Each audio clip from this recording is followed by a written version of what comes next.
फैसला जो भी हो मंजूर होना चाहिए, इश्क हो या जंग हो भरपूर होना चाहिए। सभी को नमस्कार, मैं हूं मुकेश कुमार। इस नई सीरीज में आप सबका स्वागत है जिसका नाम है प्रश्नों से प्रश्नों तक। इस सीरीज का ये 5वां वीडियो है और अब की बार मैंने इस पैटर्न में बदलाव किया है। बदलाव ये है कि पहले प्रश्न है, उसका आपको जवाब देना है और उसके बाद ही मैंने समरी तैयार की है प्रश्न के बाद में ही। तो पहले आप देखिएगा, आपका वक्त बर्बाद ना करते हुए शुरू करते हैं। और ये जितने भी प्रश्न हैं संभवतः है कि आने वाले एग्जाम में आएंगे और मील का पत्थर साबित होंगे आपके लिए।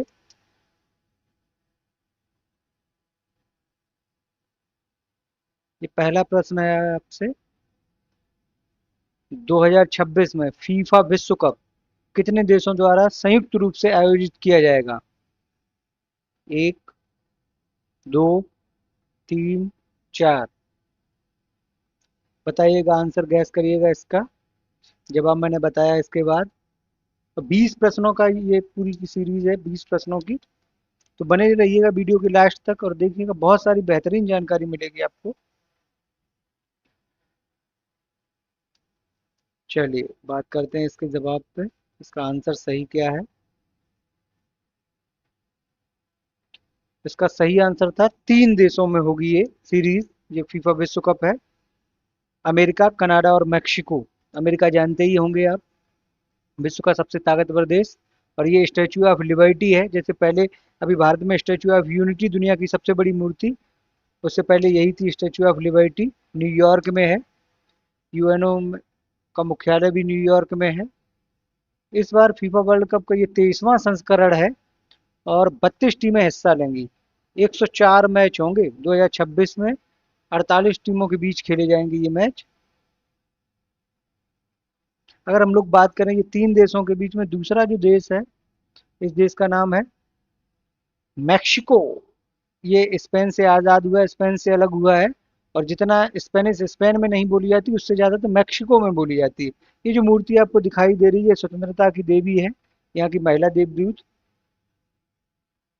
और मैक्सिको दुनिया में चांदी उत्पादन करने वाला दुनिया का सबसे बड़ा देश है। राजधानी मैक्सिको की मैक्सिको सिटी है, सुना होगा आप लोगों ने नाम। और अगला देश है जिसमें ये होगा आपका फीफा वर्ल्ड कप। ये जो दिख रही है फोटो, आप इससे पहचान सकते हैं। ये कनाडा के किंगस्टन का शहर है, किंगस्टन शहर है कनाडा, जिसकी राजधानी ओटावा। मुद्रा का नाम कनेडियन डॉलर है। और जो कनाडा दुनिया का क्षेत्रफल के आधार पर दूसरा सबसे बड़ा देश। पहला रूस है, आप जानते होंगे, 8 टाइम जोन है रूस में। और कनाडा में 6 टाइम जोन लगते हैं। और इसके झंडे का पर पत्ता है वो मैपल लीफ, राष्ट्रीय चिन्ह भी है कनाडा का। यहाँ पे मैपल फेस्टिवल भी मनाया जाता है। कनाडा में ही नियाग्रा जलप्रपात, मतलब झरना जो नियाग्रा, वो कनाडा में ही है। इतनी सारी जानकारी आपको कनाडा से।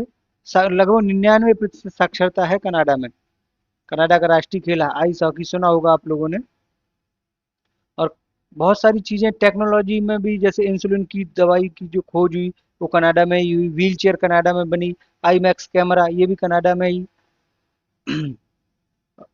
शांतिपूर्ण देशों में कनाडा शामिल होता है। अगला प्रश्न है आपसे, ये दूसरा प्रश्न, 2025 में एप्पल ने कौन सी नई तकनीकी पेश की है? इनमें से कोई है? 2025 में, 26 में लॉन्च हो जाएगी भारत में, अभी भारत में नहीं लॉन्च हुई है। बताना है आपको। Apple vision pro 2, Apple AR, Apple neural chip, Apple smart ring. सही जवाब देना है आपको।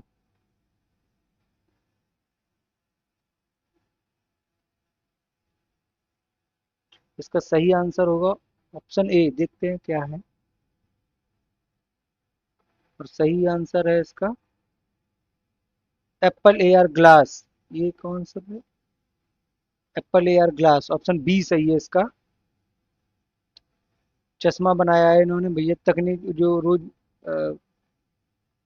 क्या है, एप्पल ने अपनी संवर्धित वास्तविकता, एग्यूमेंटेड रियलिटी आधारित तकनीकी एप्पल एयर ग्लास का अनावरण किया है।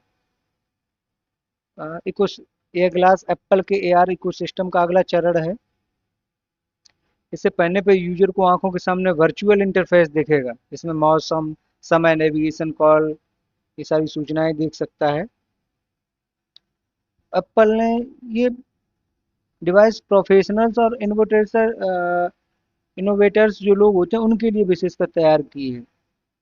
अभी अच्छा, जो मूवमेंट होगा, इसका मूवमेंट आंखों से भी ये नियंत्रित किया जा सकेगा। तो क्या गजब टेक्नोलॉजी लाई है एप्पल ने भी। चलो, अगला प्रश्न है आपसे ये, दुनिया का सबसे बड़ा क्रिकेट स्टेडियम कौन सा है इनमें से? ऑप्शन ए मेलबर्न, ऑस्ट्रेलिया में है। लॉर्ड्स, क्रिकेट का मक्का बोलते हैं इसे, इंग्लैंड में है। नरेंद्र मोदी स्टेडियम, गुजरात में, भारत में। और Eden garden, Eden garden Kolkata में। कोलकाता में Eden garden. Green park Kanpur में है। चलिए भैया, बताना इसका सही जवाब क्या है। दुनिया का सबसे बड़ा क्रिकेट स्टेडियम कहाँ पर है?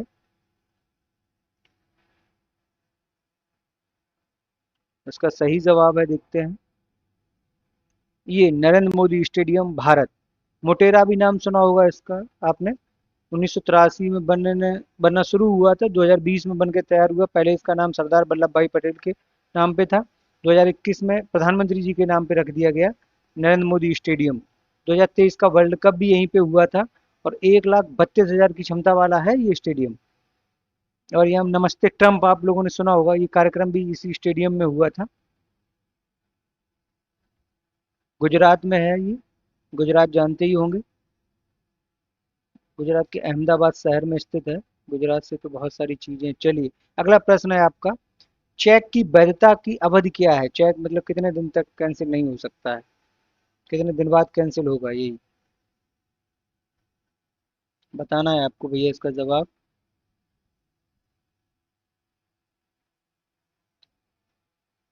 चलिए, इसका आंसर होगा 3 महीने। पहले 6 का था, यही होगा, देखते हैं। 3 महीने। पहले चेक की वैधता 6 महीने हुआ करती थी, लेकिन आरबीआई द्वारा 2012 में इसको घटाकर के 3 महीने के लिए कर दी गई। अच्छा, आपने नाम सुना होगा एक, महात्मा गांधी ने कहा था किसी के लिए, कोई आया था, check post dead checks. Check क्या नाम था उसका? क्रिप्स मिशन, जो 1942 में आया था। उसे भी पोस्ट डेटेड चेक सुना होगा। वह चेक जिसकी तारीख भविष्य में होती है और उसे केवल उस तारीख के बाद ही बनाया जा सकता है, उस तारीख तक ही। चलिए, चेक के बारे में दुनिया भर की बातें हैं, लेकिन प्रश्न यहाँ से यही मुझे जो महत्वपूर्ण लगा वो मैंने रखा है यहाँ पे। चेक 3 प्रकार के होते हैं, कोई मतलब नहीं। चलिए, अगला प्रश्न है आपका, प्रथम श्रेणी क्रिकेट में सबसे अधिक व्यक्तिगत स्कोर किस क्रिकेटर ने बनाया? आप लोगों को क्रिकेट के बारे में तो बहुत जानकारी है, बताइएगा भैया। Don Bradman, Virender Sehwag, Brian Lara, Sachin Tendulkar.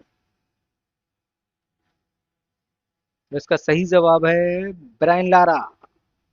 जानते होंगे इन्हें आप, Prince of part of Spain के नाम से जाना जाता है। ब्रायन लारा ने 1994 में ये पारी खेली थी, सुना होगा आप लोगों ने। सबसे ज्यादा 501 रन बनाए हैं ब्रायन लारा का। 401 का वैसे भी टेस्ट में रिकॉर्ड है जो आज तक नहीं टूटा। एक बार इन्होंने पहले बनाया था 375, वो तो मैथ्यू एडन ने तोड़ दिया था, लेकिन ब्रायन लारा ने फिर दोबारा से 400 बना दिए। वो आज तक नहीं टूटा है। टेस्ट में 2 तिहरी शतक लगाने वाले हैं बल्लेबाजी, ये ब्रायन लारा।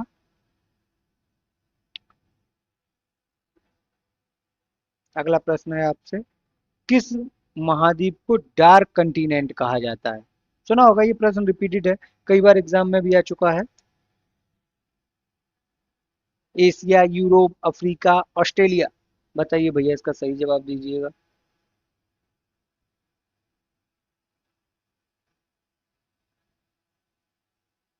चलो, इसका सही जवाब है अफ्रीका, अंधा महाद्वीप, अंधकार महाद्वीप।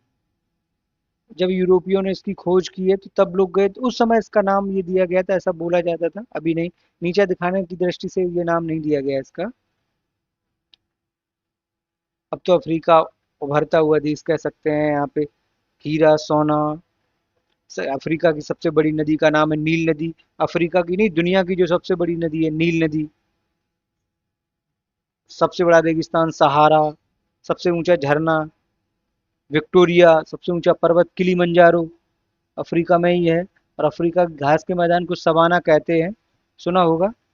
और डार्क कंटिनेंट शब्द भले पुराना और असंगत हो गया हो, लेकिन इतिहास में झांकने का मौका देता है। अच्छा, आपने अफ्रीका की अगर हम लोग बात करें, चलिए अगला प्रश्न है आपसे। अफ्रीका कल वाले वीडियो में भी अफ्रीका से संबंधित प्रश्न थे। अगला प्रश्न, सातवां प्रश्न है, माउंट एवरेस्ट किन दो देशों के बीच स्थित है? भारत चीन, नेपाल और चीन, नेपाल और भूटान, चीन और म्यांमार। बताना है आपको भैया, सही जवाब देना है इसका।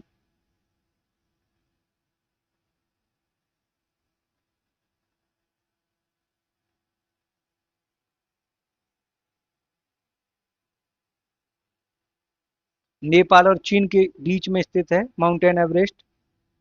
पृथ्वी का सबसे ऊंचा पर्वत है। इसकी ऊंचाई 8,848 मीटर सुनी होगी आप लोगों ने। और इसे नेपाल में सागर माथा के नाम से जानते हैं। चीन के तिब्बत क्षेत्र में इसे चोमोलुंगमा कहते हैं, इस चोटी का नाम है।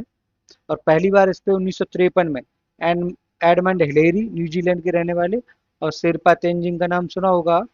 भारत की मान विभूतियों में भी इनका नाम आता था पहले, छठवीं सातवीं क्लास में एनसीईआरटी में था वहाँ पे। अब तो बंद कर दिए, मतलब इनका इस माउंट एवरेस्ट का नाम British surveyor sir George Everest के नाम पे रखा गया। तो नेपाल सरकार बड़ी सख्त हो गई है इसके लिए, इसको लेकर। क्योंकि कई बार सैकड़ों लोग कोशिश करते हैं, कई हादसे भी हो जाते हैं, और गंदगी भी, प्रदूषण भी बढ़ गया है, इसलिए बहुत सारी नए रूल्स लागू कर दिए गए हैं। अगला प्रश्न है आपसे, ईमेल का आविष्कार किसने किया? मैंने कहीं चुटकुला पढ़ा था, कोई अंग्रेज कह रहा था कि भैया आपके यहाँ शादी कैसे होती है? तो हमारे हिंदुस्तानी ने पूछा कि तुम बताओ तुम्हारे यहाँ कैसे होती है? तो बोले हमारे यहाँ तो ईमेल से हो जाती है। हमारे हिंदुस्तानी ने जवाब दिया कि चलो, हम शुक्र है भगवान का, हमारे यहाँ फीमेल से होती है। तो ईमेल के आविष्कारक बताने हैं आपको कौन है?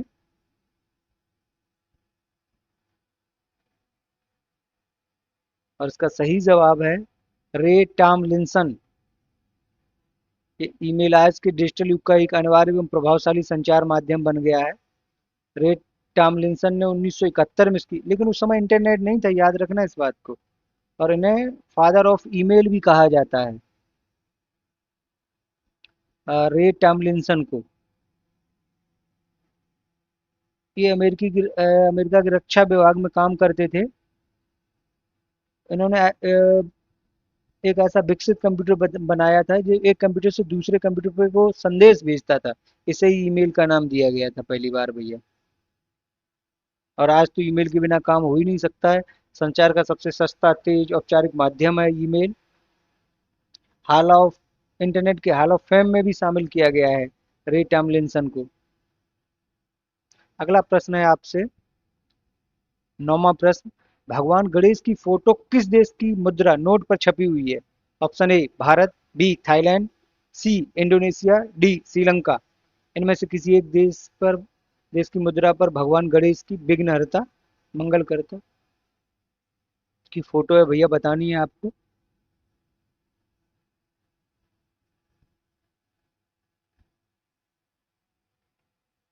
इसका सही जवाब है इंडोनेशिया, राजधानी जकार्ता, सुना होगा। मुद्रा का नाम रुपया। और यहाँ पे भगवान गणेश जी की फोटो, जबकि ये मुस्लिम कंट्री है इंडोनेशिया। हाँ, सबसे ज्यादा मुसलमान इधर ही रहते हैं, इंडोनेशिया में ही। इंडोनेशिया में हिंदू प्रभाव के कारण। अच्छा, इंडोनेशिया की जो राष्ट्रीय विमान कंपनी है उसका नाम है गरुड़। इनके जो राष्ट्रपति का चिन्ह है, आधिकारिक चिन्ह, वो भी गरुड़ पक्षी की पौराणिक कथा से लिया गया। और रामायण और महाभारत में आज भी इंडोनेशिया की पारंपरिक नाट्य कला के मेरू। अच्छा, राम, वो हमारे क्या बोलते हैं, रामलीला, हाँ, इंडोनेशिया में भी होती है। अच्छा, बात करें अगर हम लोग इंडोनेशिया की, तो यहाँ पे पहले, बहुत पहले जब हम अखंड भारत हुआ करता था, उसी समय, प्राचीन समय में हिंदू बौद्धों ने शासन किया, तो उसका प्रभाव भी है इंडोनेशिया के ऊपर आज भी। श्री विजय साम्राज्य, मातरम साम्राज्य, मजापति साम्राज्य, अगर आप इतिहास पढ़ेंगे डीप जाके, तो पता चलेगा कि यहाँ पे हमारा आधिपत्य रहा हम लोगों का। अगला प्रश्न है आपसे, दुनिया का सबसे बड़ा फल कौन सा है? देख रहे हो कैसा सवाल है ये। कद्दू, नारियल, कटहल, तरबूज। बताइएगा भैया, इसका सही जवाब दीजिएगा।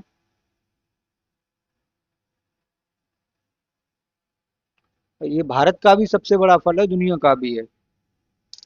चलो इसके ऑप्शन पे बात कर लेते हैं।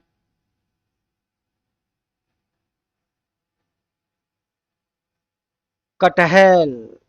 दुनिया का और भारत का सबसे बड़ा फल है कटहल। देखा होगा, हमारे घरों में बनता है। और अच्छा, कटहल की बात करें, ये बांग्लादेश का राष्ट्रीय फल है। बांग्लादेश, श्रीलंका में पाया जाता है। भारत में ये अपने यहाँ झारखंड, असम, पश्चिम बंगाल, हमारे यहाँ भी अचार भी डालते हैं, सब्जी भी बनाते हैं। कटहल में vitamin C, vitamin A, potassium, fibre भरपूर मात्रा में होता है। ये इम्यूनिटी सिस्टम को मजबूत करता है, पाचन तंत्र को दुरुस्त करता है। ऊर्जा का सबसे अच्छा स्रोत है कटहल। इसके बीज को उबालकर या भूनकर खाने से प्रोटीन प्राप्त होता है। और भारत में तो ये सब्जी के रूप में खाया जाता है, तो है राष्ट्रीय फल। इसे कच्चा कटहल करी या बिरयानी में डाला जाता है। अच्छा, शाकाहारी मांस इसे, हाँ ये, इसके जो रेशे होते हैं वो मीट की तरह होते हैं, लगते हैं, तो इसे वेजिटेरियन मीट भी कहा जाता है कटहल को। पका कटहल भी खाते हैं, ये मीठा और खुशबूदार होता है। और सबसे बड़ा अगर बात करें कटहल के, जो सबसे बड़ा फल है, वो 42 किलो का रिकॉर्ड किया गया गिनीज बुक में। ऋग्वेद में सबसे अधिक बार उल्लिखित नदी कौन सी है, बताना है आपको इसमें से। सरस्वती, यमुना, गंगा, सिंधु। दुनिया का सबसे पुराना वेद ऋग्वेद। वेद चार हैं, उनमें सबसे पुराना वेद आपका गायत्री मंत्र हमारा, वो ऋग्वेद से ही लिया गया। ऋग्वेद में 10 मंडल, 1028 सूक्त, और 10,580, 600 कह सकते हैं, मंत्र हैं। बताना है ऋग्वेद में भैया कौन सी नदी का सबसे ज्यादा बार उल्लेख है। ऑप्शन है आपका, सही जवाब है सिंधु। सिंधु, वही जिस पे अभी बवाल चल रहा था पाकिस्तान में, नहीं हम लोग कह रहे थे जल पानी रोक देंगे, वही सिंधु। इंडस नदी सुना होगा, प्राचीन में।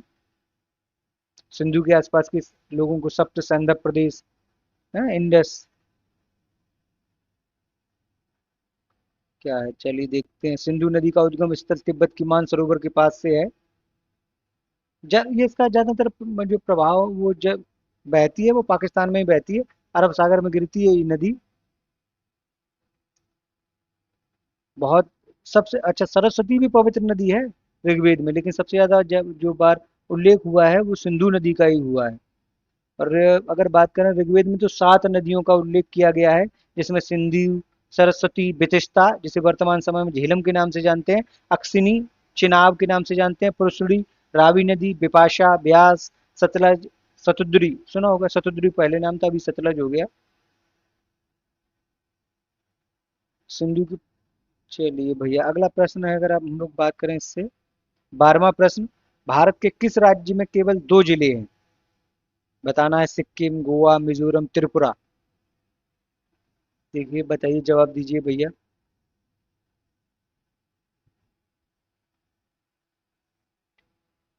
इस प्रश्न का सही जवाब होगा गोवा। 2 जिले हैं गोवा में, उत्तरी गोवा, दक्षिणी गोवा, है ना, देखो है। गोवा को पूर्ण राज्य का दर्जा 1987 में दिया गया, और गोवा आजाद हुआ था 1961 में।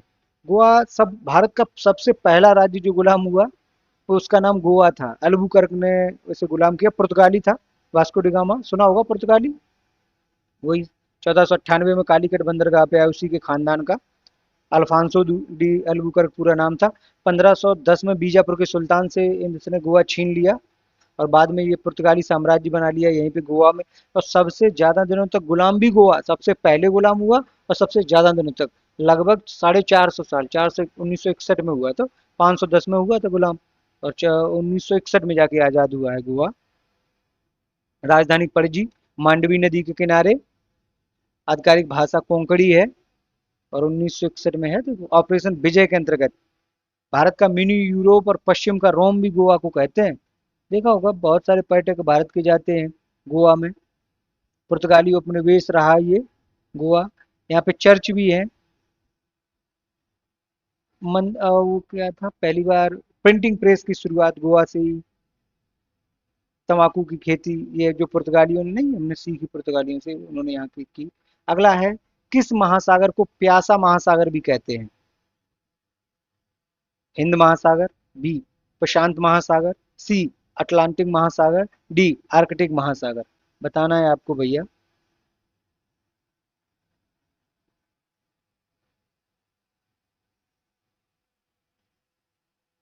इसका सही जवाब है ऑप्शन सी अटलांटिक महासागर। अच्छा, इसका कारण अगर आप हम लोग बात करें, अटलांटिक अक्सर प्यासा महासागर इसलिए का नाम सुनने में आता है, अजीब भी लग सकता है क्योंकि यह महासागर पानी से तो भरा हुआ है, लेकिन इसका कारण इसमें बात क्या है कि जब ये इसका बाष्पोत्सर्जन ज्यादा होता है, वो अन्य महासागरों की तुलना में जो जो जल है वो बहुत ज्यादा बाष्पित होता है और बरसता यहाँ नहीं है। बाष्प होके तो जाता है यहाँ से, लेकिन बरसता जाके अमेरिका में, अफ्रीका में। तो यहाँ से पानी तो जाता है इस महासागर से उड़ के, लेकिन बरसता इधर नहीं है, तो इसीलिए प्यासा महासागर का। और पानी जाता है तो पानी तो उड़ जाता है, लेकिन नमक रह जाता है, तो नमकीन भी बहुत है ये प्यासा महासागर, इसीलिए इसको बोला गया है। आपने नाम सुना होगा बरमूडा ट्रायंगल का, वो भी इसी महासागर में। अगर कभी सुना हो नाम, एक टाइटैनिक नामक जहाज था, यहीं आके डूब गया था। बहुत सारे विमान, बहुत सारे पानी वाले जहाज इसी बरमूडा ट्रायंगल में। आज तक इसका पता ही नहीं लगा पाया किसी साइंस ने कि बात क्या है, और कोई सबूत भी नहीं बचता है। इसके ऊपर जाते ही, बरमूडा ट्रायंगल के ऊपर या आसपास जाते ही चीजें गायब ही हो जाती हैं, किसी को नहीं पता क्या होता है क्या नहीं। बात करें अगर हम लोग एटलांटिक नामक जो महासागर, एक एटलस नामक देवता हुए हैं ग्रीक में, उन्हीं के नाम पे इसका नाम रखा गया। अटलांटिक महासागर के तट पर दुनिया के 25 देश हैं। बरमूडा देखो है, ये भी है, टाइटैनिक जहाज इसी में डूब गया।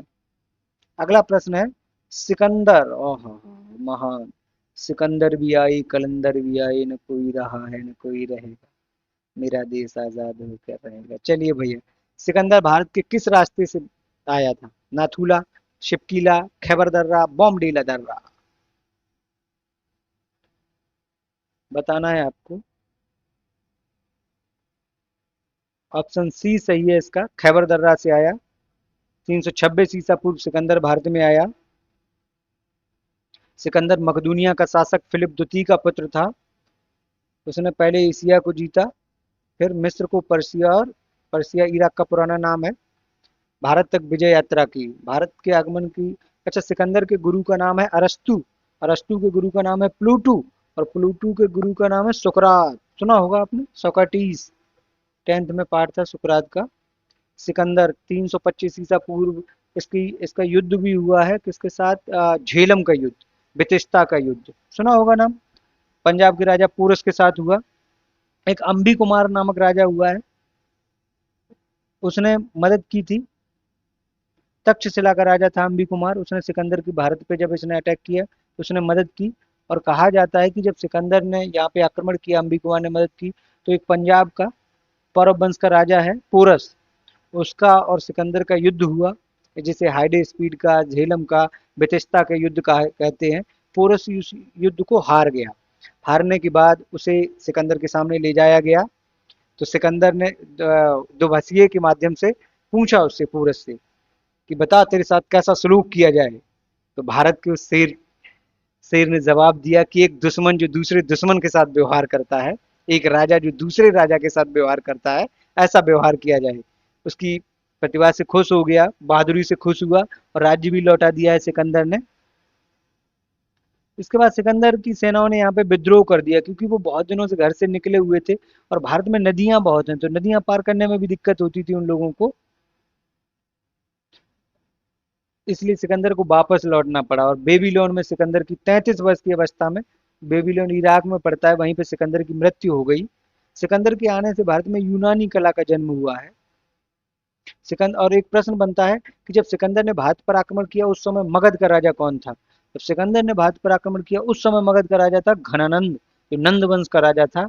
और सिकंदर का सेनापति जब सेलुकस निकेटर भारत आया, उस समय मगध का राजा था चंद्रगुप्त मौर्य। सुना होगा नाम, मौर्य वंश का संस्थापक। फिर कभी आगे मिलेगा प्रश्न या इतिहास से बात करेंगे, तब बात करेंगे इस पे, वीडियो लंबा हो जाएगा। अगला प्रश्न है, विश्व का सुप्रसिद्ध ग्रेनाइट का मंदिर कहाँ पर है? ये प्रश्न किसी न किसी एग्जाम में किसी न किसी प्रकार से आता जरूर है, गारंटी है इस बात की। देखिएगा, जवाब दीजिएगा भैया।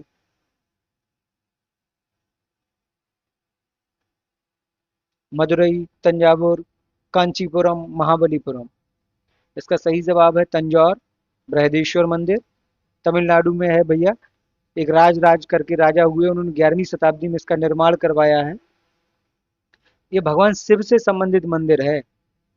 और इसके बारे में यही आपने सुना होगा यूट्यूब वगैरह पे, ये इस तरह मिल जाता है। इसकी छाया कभी भी जमीन पे नहीं पड़ती, इस प्रकार से इसको डिजाइन किया गया है इस मंदिर को। और इसके आसपास ग्रेनाइट कहीं मिलती भी नहीं है, फिर भी इसका निर्माण ग्रेनाइट से किया गया, तो पता चलता है उस जमाने में भी स्थापत्य कला के बारे में, चोलों के समय कितनी बड़ी रही होगी। भगवान शिव का मंदिर है ये, शिव को ही समर्पित है। बहुत सारे हजारों पर्यटक इस मंदिर को देखने आते हैं भैया। और यह मंदिर भूकंप रोधी भी माना जाता है।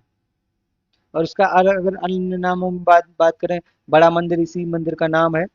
और यह मंदिर द्राविड़ स्थापत्य कला शैली का उदाहरण है। अच्छा, भारत में 3 कला शैलियों के मंदिर मिलते हैं, द्रविड़, बेशर, नागर। नागर, बेशर, द्रविड़। उत्तर भारत में जहाँ जैसे हम लोग रहते हैं ना, यूपी में, एमपी में, तो यहाँ की अगर हम लोग बात करें तो यहाँ पे नागर शैली के मंदिर मिलते हैं। और साउथ इंडिया में जाएंगे, दक्षिण भारत में, तो द्रविड़ शैली के हैं। कर्नाटका महाराष्ट्र में देखेंगे, जैसे नहीं, कर्नाटका महाराष्ट्र में कौन सी गुफाएं हैं? अजंता एलोरा की गुफाएं महाराष्ट्र में है ना। तो वो सारी की सारी अगर बात करें, जो कर्नाटक महाराष्ट्र में मंदिर मिलते हैं वो मंदिर हैं बेसर शैली की, और उत्तर भारत में नागर शैली के, साउथ इंडिया में द्रविड़ शैली के। 3 शैलियों के मंदिर मिलते हैं भारत में। अगला प्रश्न है, गंधार कला शैली किस वंश के संरक्षण में विकसित हुई? बताना है आपको। बड़ी मूर्तियां बनी है गंधार कला शैली में, देखा होगा। एक धर्म को ही पूरी की पूरी मूर्तियां हैं, सॉरी, आपको जवाब देना है। मौर्य वंश, गुप्त वंश, कुषाण वंश, शुंग वंश। इसका सही जवाब होगा कुषाण वंश। गंधार कला शैली का जो विकास हुआ वो कुषाणों के समय हुआ। आप अंतर देखिए दोनों में, ये गंधार कला शैली से संबंधित है, दूसरी मथुरा कला से। और गंधार कला ये यूनानियों के प्रभाव से यहाँ पे जन्म हुआ। यूनानी लोग आए जो, ग्रीक लोग, उनकी कला ने हमारी कला के साथ में मिश्रण किया, तो ये उसका उत्कृष्ट उदाहरण है उसका। सम्राट कनिष्क, ये कुषाण वंश का राजा है कनिष्क, सुना होगा। कुषाण, जिनके कुषाणों का नियंत्रण रेशम मार्ग पे था। आपने सुना होगा शक पहला कुषाण, एक क्रम है ना विदेशियों का, उन्हीं में कुषाणों का जो सबसे महान राजा हुआ, जिसे द्वितीय अशोक के नाम से आप लोग जानते हैं। ये कनिष्क महायान शाखा, कनिष्क के ही समय कश्मीर के कुंडल वन में चौथी बौद्ध संगीत हुई थी, जहाँ पे बौद्ध धर्म 2 भागों में बटा है, हीनयान और महायान। ये कनिष्क महायान शाखा को मानता है, मतलब मूर्ति पूजा वाली जो शाखा है उसको मानता है। 2 भागों में बौद्ध धर्म, हीनयान, महायान। बाद में एक शाखा और निकली इसी बौद्ध धर्म से, जिसका नाम है वज्रयान। और फिर वर्तमान 1950 के आसपास एक शाखा, जिससे हमारे अंबेडकर साहब मानते थे, नवयान बोला गया है। ये बौद्ध धर्म की ही शाखाएं हैं। कभी जब बौद्ध धर्म पढ़ाएंगे तो बात करेंगे आपसे। तो भगवान बुद्ध की जो मूर्तियां बनाई गई हैं वो गंधार कला शैली के समय ही बनाई गई, गंधार कला शैली से।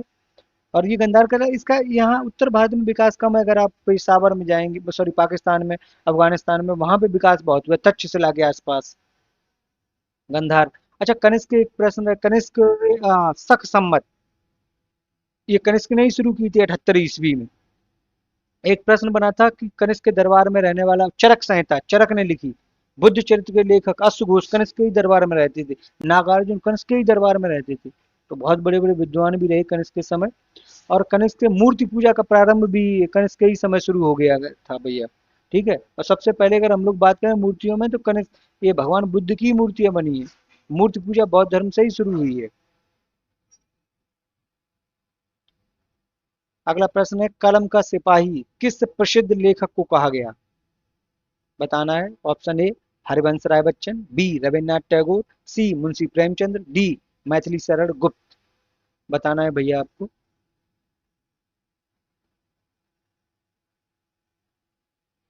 इसका सही जवाब होगा मुंशी प्रेमचंद्र, क्योंकि ये वो लेखक हुए हैं, कलम का सिपाही इन्हें संज्ञा इसलिए दी गई क्योंकि इन्होंने गरीबों के बारे में, किसानों के बारे में, पिछड़ों के बारे में पहली बार अपनी कहानियों में, अपने लेखों में, अपने उपन्यासों में वर्णन किया। सामाजिक चेतना और सुधार को अपना हथियार बनाया, इसलिए इन्हें कलम के सिपाही से संबोधित किया गया है भैया।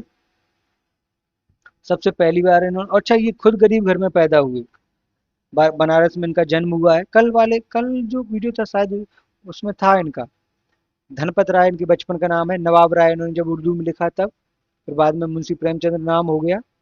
1880 में लमही गांव वाराणसी उत्तर प्रदेश में जन्म हुआ इनका, बनारस में। इनमें गबन, गोदान, रंगभूमि, कर्मभूमि, सेवा सदन, पूछ की रात, नमक का दरोगा, ये इनकी कहानियां और उपन्यास रहे। और भारत में उपन्यास सम्राट भी कहा गया मुंशी प्रेमचंद्र को, सुना होगा। अगला है प्रश्न आपसे, 18 18वां प्रश्न है, 1925 में पेरिस में कौन सा प्रमुख वैश्विक आयोजन, पेरिस जो फ्रांस की राजधानी, एफिल टावर, शीन नदी के किनारे है पेरिस, बताना है आपको पेरिस से संबंधित कौन सा प्रमुख वैश्विक आयोजन हुआ है। सही जवाब है इसका कोप 30 का। ये जलवायु परिवर्तन सम्मेलन है, कोप 30। यह सम्मेलन विश्व भर के देशों के बीच जलवायु परिवर्तन से निपटने की दिशा में नीतियों, लक्ष्यों और क्रियान्वयन की समीक्षा और आगे की योजनाएं तय करने के लिए आयोजित किया जाता है इस सम्मेलन को। भारत भी शामिल होता है, भारत भी इसका हिस्सा है। और भारत में तो एक वो चल रहा है मिशन जिसका नाम है मिशन लाइफ, भारत ने भी, भारत की इसमें सराहना हुई है। भारत में आपने देखा होगा हरित हाइड्रोजन इलेक्ट्रॉनिक वाहन के लिए नहीं हम लोग प्रयासरत हैं, सरकार भी कोशिश कर रही है, छूट दे रखी है सरकार ने। 1995 से ये शुरू हुआ है कोप 30 का सम्मेलन, इस बार 30 का था, नाम था। जैसे हर साल होता है तो एक साल बढ़ता है, 29, 28, 30, ऐसे ही 190 देश इसमें प्रतिभाग करते हैं।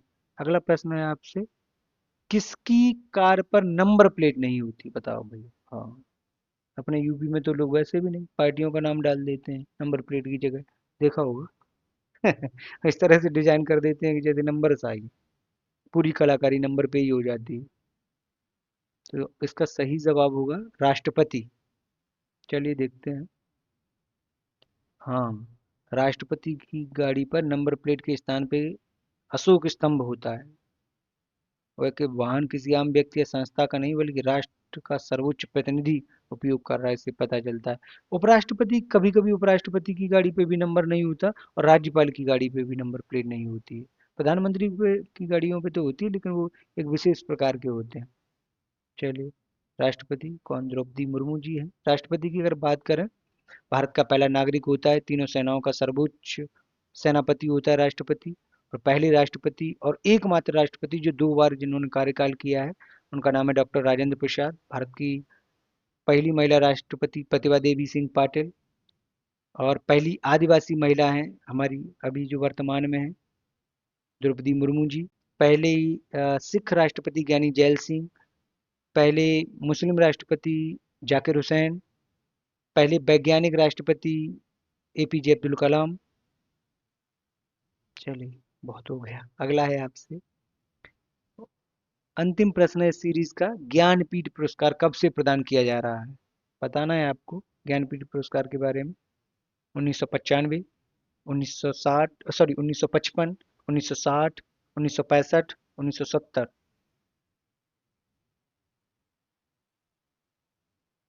इसका सही जवाब 1965 होगा। और ज्ञानपीठ अगर साहित्य के क्षेत्र में दिया जाने वाला सर्वोच्च सम्मान है ज्ञानपीठ। और भारत का सर्वोच्च सम्मान है भारत रत्न। वीरता के क्षेत्र में दिया जाने वाला सर्वोच्च सम्मान है परमवीर चक्र। खेल के क्षेत्र में दिया जाने वाला सर्वोच्च सम्मान है खेल के क्षेत्र में दिए जाने वाले सर्वोच्च सम्मान का नाम है अर्जुन अवार्ड। और उन खेल के जो प्रशिक्षण होते हैं, जो कोच होते हैं, उन्हें जो पुरस्कार दिया जाता है उनका नाम, उसका नाम है द्रोणाचार्य पुरस्कार। उत्तर प्रदेश के सर्वोच्च सम्मान का नाम है यश भारती, सुना होगा। और ज्ञानपीठ की बात करें तो पहली बार ज्ञानपीठ जिन्हें मिला था उनका नाम जी शंकर कुरूप था। पहली बार जिस महिला को मिला उसका नाम आप बताइएगा हमें कमेंट्स करके, आशा पूर्णा देवी, नहीं तो आप कहते हैं हमें पता नहीं है। और वर्तमान 2025 में जिन्हें ये मिला है ज्ञानपीठ पुरस्कार, वो हमारे संस्कृत के बड़े विद्वान हैं, श्री राम भद्राचार्य जी को दिया गया है। हमने लगाई थी दीपी किसके आगे होगी, हाँ ये है, राम भद्राचार्य जी को मिला है ये पुरस्कार। और इसके बाद कुछ पंक्तियां लिखी हैं किसी ने, मैं सुना दूं आपको। जब तुझसे ना सुलझे तेरे उलझे हुए धंधे, जब तुझसे ना सुलझे तेरे उलझे हुए धंधे, भगवान के नाम पे सब छोड़ दे बंदे, मुश्किल वो तेरी आसान करेगा, मुश्किल वो तेरी आसान करेगा, जो तू कर नहीं पाया उसे भगवान करेगा। अगर आपको वीडियो ज्ञानवर्धक और परीक्षा की दृष्टि से महत्वपूर्ण लगती है तो हमारे चैनल को सब्सक्राइब करें, शेयर करें और वीडियो को यहाँ तक देखने के लिए बहुत बहुत धन्यवाद। मिलते हैं जल्दी नए वीडियो के साथ। तब तक के लिए खुश रहें, मस्त रहें, स्वस्थ रहें। जय हिंद, जय भारत।